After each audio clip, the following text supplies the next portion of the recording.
بسم اللہ الرحمن الرحیم۔ السلام علیکم۔ آج ہم کریں گے 11ویں جماعت کی اسلامیات سے باب اول حصہ بے سے منتخب آیات ترجمہ و تشریح سورۃ البقرہ آیات 30 سے 39۔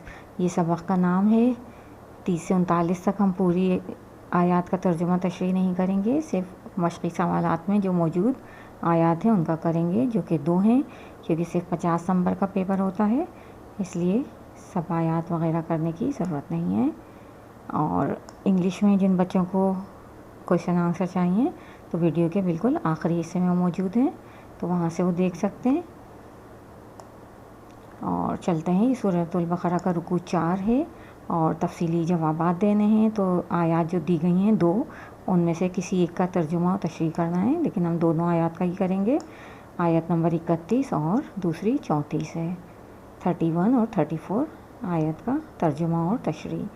تو پہلی آیت ہے، اس کا ترجمہ ہے، اور اس نے آدم کو سب چیزوں کے نام سکھائے، پھر ان کو فرشتوں کے سامنے کیا اور فرمایا کہ اگر تم سچے ہو تو مجھے ان کے نام بتاؤ۔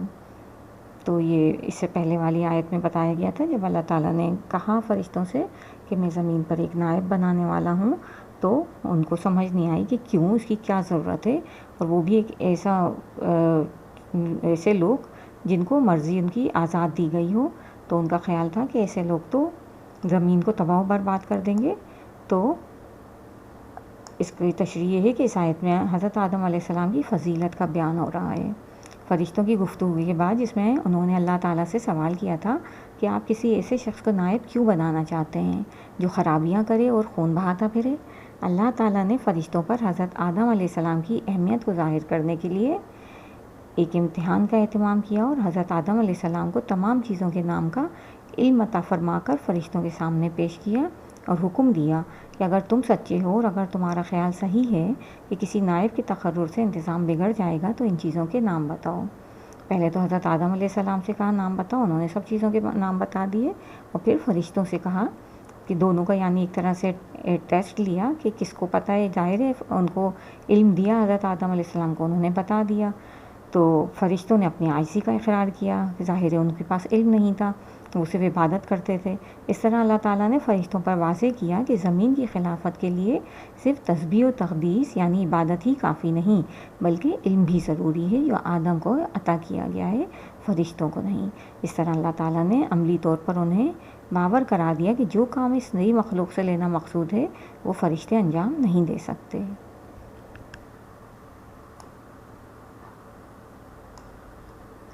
پھر آیت نمبر 34 ہے، اور جب ہم نے فرشتوں کو حکم دیا کہ آدم کے آگے سجدہ کرو تو وہ سجدے میں گر پڑے، مگر شیطان نے انکار کیا اور غرور میں آ کر کافر بن گیا۔ تو اس کی تشریح ہے، اس آیت میں حضرت آدم علیہ السلام کو فرشتوں کا سجدہ اور شیطان کے حسد اور تکبر کو بیان کیا گیا ہے۔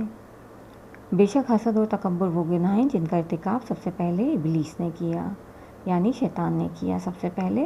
فرشتوں نے جب علم میں حضرت آدم علیہ السلام کی فضیلت اور برتری تسلیم کر لی تو اللہ تعالیٰ نے فرشتوں کو حضرت آدم علیہ السلام کو سجدہ کرنے کا حکم دیا، تو فرشتے تو فوراً سجدے میں گر پڑے، انہیں جو حکم دیا جاتا تھا فوراً کرتے تھے، لیکن ابلیس نے غرور و تکبر اور حسد کی وجہ سے اللہ تعالیٰ کا حکم نہ مان کر سجدہ کرنے سے انکار کر دیا اور اکڑ گیا۔ اس نے تکبر کی بنا پر اللہ کے حکم کے مقابلے میں اپنے آپ کو بڑا سمجھا، اپنے غرور و تکبر اور اللہ تعالیٰ کی نافرمانی کرنے کی وجہ سے وہ کافروں میں شمار ہونے لگا، اور اللہ تعالیٰ نے اسے اپنی رحمت سے نا امید کر دیا۔ کافر ہیں ان کو وہ اللہ تعالیٰ کی امید سے محروم رہیں گے، تو اسی طرح شیطان بھی اللہ تعالیٰ کی رحمت سے نا امید ہو گیا اور کافر بن گیا اپنے غرور و تکبر کی وجہ سے۔ پھر سورہ بقرہ کا رکوع 4، اس کے مختصر جوابات ہیں۔ تو پہلا ہے، سورہ بقرہ کی روشنی میں حضرت آدم علیہ السلام اور ابلیس کے واقعے کو مختصر بیان کرنا ہے۔ تو اللہ تعالیٰ نے فرشتوں سے جب فرمایا کہ میں زمین میں اپنا نائب بنانے والا ہوں، تو انہوں نے مصلحت الہی معلوم کرنے کے لیے یہ سوال کیا کہ اے اللہ، تو اسے نائب بنائے گا جو زمین میں فساد پھیلائے گا اور خون بہائے گا؟ فرشتوں نے اس لیے سوال کیا کہ جب انہیں یہ پتہ تھا کہ انسان جو ہے اس کو اس کی مرضی دی جائے گی، آزاد دی جائے گی، اس کی مرضی فرشتوں کی طرح نہیں کہ وہ پابند ہیں، جو کام بس کہا جاتا ہے وہ کرتے ہیں، اور انسان کو اس کو مرضی کا مالک بنا کے زمین پہ بھیجا جائے گا۔ تو ان کا خیال تھا کہ زمین پر جا کے جو مرضی دے دی جائے کسی انسان کو کہ جو تمہارا دل چاہے کرو، صرف اسے سمجھا دیا جائے کہ یہ نہیں کرنا، لیکن پھر بھی جب مرضی کا مالک ہوگا تو جو اس کا دل چاہے گا وہ کرے گا۔ تو اس بنیاد پر انہوں نے پھر پوچھا کہ اللہ تعالیٰ اسے نائب بنائے گا جو زمین پہ فساد پھیلائے گا اور خون بہائے گا؟ اللہ تعالیٰ نے فرمایا میں وہ جانتا ہوں جو تم نہیں جانتے۔ اللہ تعالیٰ نے علم میں حضرت آدم علیہ السلام کو فرشتوں پر بھی فضیلت دی اور پھر فرشتوں کو حکم دیا کہ حضرت آدم علیہ السلام کو سجدہ کرو، تو وہ سب سجدے میں گر پڑے، لیکن ابلیس نے غرور و تکبر کیا اور حضرت آدم علیہ السلام کو سجدے سے انکار کر دیا۔ اپنے غرور و تکبر کی وجہ سے وہ کافر بن گیا۔ اس کی نافرمانی پر اللہ تعالیٰ نے اسے اپنی رحمت سے نا امید کر دیا۔ بعد ازاں اللہ تعالیٰ نے حضرت آدم علیہ السلام اور حضرت حوا علیہ السلام کو جنت میں داخل کیا اور ایک درخت کا پھل کھانے سے منع کیا۔ شیطان نے اپنی سزا کا بدلہ لینے کے لیے ان دونوں کو بہکا کر اس ممنوع درخت کا پھل کھلا دیا۔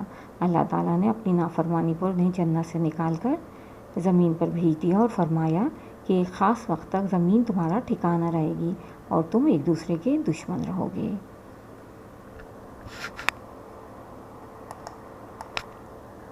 دوسرا سوال ہے، حضرت آدم علیہ السلام کی پیدائش پر فرشتوں نے کس بنیاد پر سوال کیا؟ جب اللہ تعالیٰ نے فرشتوں سے فرمایا کہ میں زمین پر اپنا نائب بنانے والا ہوں تو فرشتے حیران ہو گئے، کیونکہ وہ اللہ کی حکمت اور مصلحت نہیں جانتے تھے۔ ان کا خیال تھا آزاد مرضی کی حامل یہ مخلوق زمین پر لڑائی جھگڑا اور فساد کرے گی، اس لیے انہوں نے اس فیصلے کی حکمت معلوم کرنے کی غرض سے یہ سوال کیا کہ اے ہمارے رب ایسے شخص کو کیوں پیدا کرتا ہے جو زمین میں فساد کرے اور خون بہائے؟ اس پر اللہ تعالیٰ نے فرمایا جو میں جانتا ہوں تم نہیں جانتے۔ تو کس بنیاد پر کیا انہوں نے اس بنیاد پر سوال کیا، ایک تو یہ کہ اللہ کی حکمت فیصلے کی نہیں معلوم تھی تو اس کی حکمت معلوم کرنے کی غرض سے سوال کیا۔ دوسرا ان کا خیال تھا کہ ایسا انسان یا ایسی مخلوق کیوں پیدا کی جائے جو کہنا ہی نہ مانے، جس کو آزاد مرضی دی جائے تو ظاہر ہے وہ اپنی مرضی چلائے گا۔ تو انہیں یہ حیرانی تھی، اتنی حیرانی کی وجہ سے انہوں نے سوال کیا کہ ایسی مخلوق کی کیا ضرورت ہے، جب ہم موجود ہیں تسبیح کرنے کے لیے، عبادت کرنے کے لیے، کاموں کے لیے، تو پھر ایسی مخلوق کی ضرورت کیوں ہے؟ تو اس لیے انہوں نے یہ سوال کیا تھا۔ پھر آخری سوال ہے، ابلیس نے حضرت آدم علیہ السلام کو سجدہ کیوں نہیں کیا؟ تو اپنے غرور و تکبر کی وجہ سے ابلیس نے حضرت آدم علیہ السلام کو سجدہ نہیں کیا۔ وہ سمجھتا تھا کہ حضرت آدم علیہ السلام سے بہتر ہے، کیونکہ اللہ تعالیٰ نے اسے آگ سے اور حضرت آدم علیہ السلام کو مٹی سے پیدا کیا ہے۔ اس کا خیال تھا کہ آگ مٹی سے بہتر اور افضل ہے، لہٰذا جب اللہ تعالیٰ نے فرشتوں کو حضرت آدم علیہ السلام کو سجدہ کرنے کا حکم دیا تو اس نے سجدہ نہیں کیا اور کہا کہ میں اس سے بہتر ہوں، تو نے مجھے آگ سے پیدا کیا ہے اور اس کو مٹی سے بنایا ہے۔ اپنے غرور و تکبر میں مبتلا ہو کر اس نے اللہ تعالیٰ کے حکم کی نافرمانی کی، اپنی سرکشی کی وجہ سے وہ ذلیل و خوار ہوا۔ پھر یہ ہے درست جواب پر صحیح کا نشان لگانا ہے۔ حضرت آدم علیہ السلام کو نام سکھائے گئے تمام چیزوں کے۔ حضرت آدم علیہ السلام کے لیے سجدہ کرنے کا حکم ملا فرشتوں کو۔ حضرت آدم اور حضرت حوا علیہ السلام کو روکا گیا ایک درخت کے قریب جانے سے۔ اس کے بعد یہ جن اسٹوڈنٹ کو انگلش میں چاہیے جوابات، ان کے لیے پہلے ڈسکرپٹیو آنسرز ہیں، یعنی کہ تفصیلی جواب جو ہیں دونوں آیتوں کے ترجمہ تشریح وغیرہ، تو وہ یہاں موجود ہیں۔ آیت نمبر 31 کا ترجمہ اور تشریح، اور اس کے بعد آیت نمبر 34 اس کا ترجمہ اور تشریح۔ تو یہ دونوں تفصیلی سوال کے جواب ہیں، اور اس کے بعد پھر شارٹ آنسرز ہیں۔ تینوں حضرت آدم اور ابلیس کا واقعہ بیان کیا گیا ہے سورہ بقرہ کی روشنی میں۔ پھر فرشتوں نے جو سوال کیا تھا حضرت آدم علیہ السلام کے بارے میں، کس بنیاد پر کیا گیا اس کا جواب، اور آخری کہ ابلیس نے سجدہ کیوں نہیں کیا۔ اچھا، یہاں بتایا گیا the angels question the appointment of حضرت آدم علیہ السلام ایز اے وائس جیرنٹ ریپرزینٹیٹیو یا کیلف، کچھ بھی جو لفظ آپ لکھ سکتے ہیں اس کی جگہ، نائب کی جگہ کیلف یا کچھ بھی، ریپرزینٹیٹیو بھی لکھ سکتے ہیں، وائس جیرنٹ جو دل چاہے لکھ لیں، ایک ہی تقریباً معنی ہوں گے اس کے کہ وہ زمین پر خلیفہ بنانا چاہتے تھے، تو اس کے لیے آپ کوئی بھی لفظ یوز کر سکتے ہیں۔ باقی میں نے کوشش کی ہے کہ آسان زبان استعمال کروں۔ امید ہے آپ کو سمجھ آ گئی ہوگی ایکسرسائز۔ ویڈیو پسند آئی ہے تو لائک کریں، شیئر کریں اور چینل کو سبسکرائب کریں۔ Thank you for watching. اللہ حافظ۔